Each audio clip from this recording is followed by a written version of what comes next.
Graça, paz e alegria. A porção de hoje, recomendada para a leitura da Bíblia em um ano no plano sequencial, é 2 Reis do capítulo 8 ao capítulo 10. Pela presença do moço de Eliseu aqui, que ficou leproso quando aconteceu o evento da cura de Naamã, tudo indica que essa história em que ele está perante o rei contando o que Eliseu tem feito, aconteceu antes desse evento envolvendo Naamã, talvez durante aqueles dias daquela fome que fala lá no começo do livro, mais no comecinho do livro, que fala sobre a questão da fome dos profetas, a multiplicação de alimento para poder garantir o sustento para outras pessoas. Então a morte da panela é retirada e aquela coisa toda. Nós estamos falando dessa fome, não possivelmente a fome causada pelo cerco de Samaria. Essa fome pode ter sido até seguinte a essa, ou antes dessa. A preocupação não é a ordem cronológica de fato dos eventos. O cerco de Samaria causou fome por uma questão de não poder entrar ou sair, e não porque havia fome por conta de outras coisas, por conta de problemas com a agricultura e essa coisa toda. Então a preocupação do livro de Reis não é os fatos cronológicos em si, senão nós teríamos histórias sempre totalmente misturadas. O livro, na verdade, não se preocupa com essa questão cronológica porque ele conta a história, por exemplo, do rei de Judá, e depois vem falar sobre o rei de Israel, mas lá no meio houve uma interação entre eles, aí é citado aquele rei que vai falar depois apenas, fala um pouco a respeito dele antes. Se a preocupação fosse a literalidade da ordem cronológica, as histórias seriam contadas sem se preocupar em contar o fim de um para contar a história do outro. Seriam totalmente misturadas. Nós teríamos que mudar a ordem do texto para chegar a uma ordem cronológica mais próxima de fato. Então a preocupação não é essa. A preocupação é contar de fato a história, contar as coisas que aconteceram, mostrar eventos que se sucederam e a ação do Senhor a partir desses eventos. No caso da restituição dos bens da Sunamita, a ideia é confirmar que o Senhor cuida de todas as coisas quando nós nos preocupamos em seguir a sua vontade e a sua orientação. Talvez hoje em dia, se alguém nos chegasse e dissesse que vai vir uma fome, nós teríamos algumas pessoas repreendendo, rejeitando, pedindo para confirmar coisas diferentes, determinar coisas diferentes, ligar coisas diferentes. Às vezes o Senhor revela assim coisas que estão se aproximando e que não são agradáveis, para que estejamos preparados e para ver se vamos obedecer e tomar cuidado, seguindo então a sua orientação. Há uma visão meio estranha mesmo nesse sentido, que nós precisamos tomar cuidado e precisamos entender de fato como a Bíblia revela isso, e não como às vezes as pessoas interpretam textos isolados, porções isoladas. Nós precisamos entender o todo do que realmente a Bíblia diz e ver como o Senhor age de fato. Acasias é morto. Teoricamente ele é morto por Jeú, até mesmo antes que ele mate Jezabel e os profetas de Baal, naquela situação em que Jeú prepara todas as coisas como se fosse servir a Baal, e no fim ele está oferecendo, matando todos aqueles que serviam de fato a Baal. Mas nós vamos ler que Atalia só vai aparecer, ou Atália, depende da tradução, tem um acento numas, em outras traduções não tem.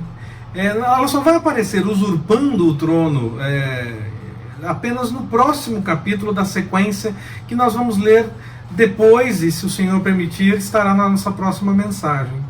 Mas o texto de Reis primeiro termina de falar a respeito dos atos de Jeú, para daí falar do que aconteceu no outro reino. Mais uma confirmação de que o texto não está preocupado em contar na sequência a cronologia dos eventos em si. O texto primeiro termina de contar que Jeú cumpriu aquilo que o profeta tinha dito a respeito da casa de Acabe, mas acabou deixando Atália, que seria irmã ou filha de Acabe, para trás. Irmã ou filha de Acabe? O texto de Reis nos diz que ela era neta de Onri, mas o texto de Crônicas nos diz que ela era filha de Acabe, e que ela era filha de Onri e não filha de Acabe. Então, em alguns casos, como lendo em Reis, nós temos a impressão de que ela, na verdade, é filha de Acabe e neta de Onri. E no texto de Crônicas, ela seria filha de Onri e irmã de Acabe, então, nesse caso.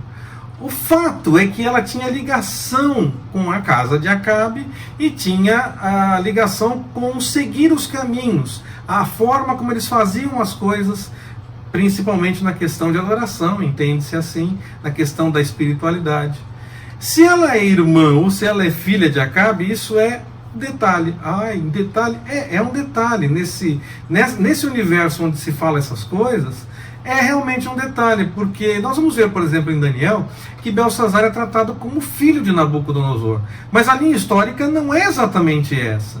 E tudo indica que ele é tratado como filho de Nabucodonosor, Belsazar é tratado como filho de Nabucodonosor, por questão de querer ser reconhecido como um continuador daquela obra, das coisas que ele tinha feito antes, que Nabucodonosor tinha feito. E aí, essa é a ideia. Pode ser a mesma ideia que causa então essa confusão, se a Thalia é filha ou irmã de Acabe, e a disposição, envolvendo exatamente esse evento, pode ser essa disposição. O interesse em dizer que na verdade ela era continuação e que não tinha ainda sido exterminado tudo, mas a hora dela chega em seguida e nós vamos ver na próxima porção, permitindo o Senhor. Azael e Jeú faziam parte da revelação dada pelo Senhor a Elias no mesmo pacote que foi revelado que Eliseu deveria ser ungido para ser profeta no lugar de Elias. Mas é Eliseu quem acompanha e encaminha essas histórias de Azael e de Jeú. Mais uma vez aparece aquele papo de falar a respeito de contradição na Bíblia, de um erro no texto bíblico. O que eu vejo pessoalmente é uma continuidade no trabalho e no chamado, além da realidade de que nós não somos insubstituíveis. Somos importantes, somos pessoas que devem de fato se dedicar para a obra, mas o Senhor pode levantar outras pessoas para fazerem o trabalho se nós não fizermos ou se não der tempo de terminarmos aquilo que estamos fazendo. A revelação estava posta desde Elias, mas o tempo para o cumprimento foi depois. Para o Senhor, a linha do tempo não segue da mesma forma que para nós. Ele age na história, mas ele criou a linha do tempo. Nós precisamos entender isso. Falta esse entendimento muitas vezes para podermos ir além na questão das coisas do Senhor e nessas revelações, principalmente em situações como essa que nós lemos no texto, em que Eliseu é que faz o trabalho que foi dito que Elias deveria fazer. O Senhor criou o tempo da forma como nós vivemos. Ele está fora dessa realidade de tempo que estamos nós. É uma condição nossa, ele não está preso a ela. Mas nós precisamos então entender isso para ver que o Senhor revelou, a revelação estava posta. O momento do cumprimento foi quando chegou a hora para Eliseu e não necessariamente Elias, que tinha ouvido desde o começo. Ele deu continuidade à obra, deu continuidade ao trabalho. Nós ainda não entendemos todas essas coisas porque nós vemos ainda como que espelho, não é isso que Paulo fala? Então nós ainda não entendemos todas as coisas, chegará o momento em que entenderemos melhor. Por enquanto aceitamos muitas vezes por fé e porque vemos que o Senhor está agindo de fato em toda essa história. Jeú cumpriu praticamente tudo, faltou acabar com uma parte da idolatria. Claro, isso não era necessariamente a tarefa para que ele desempenhasse por ser rei.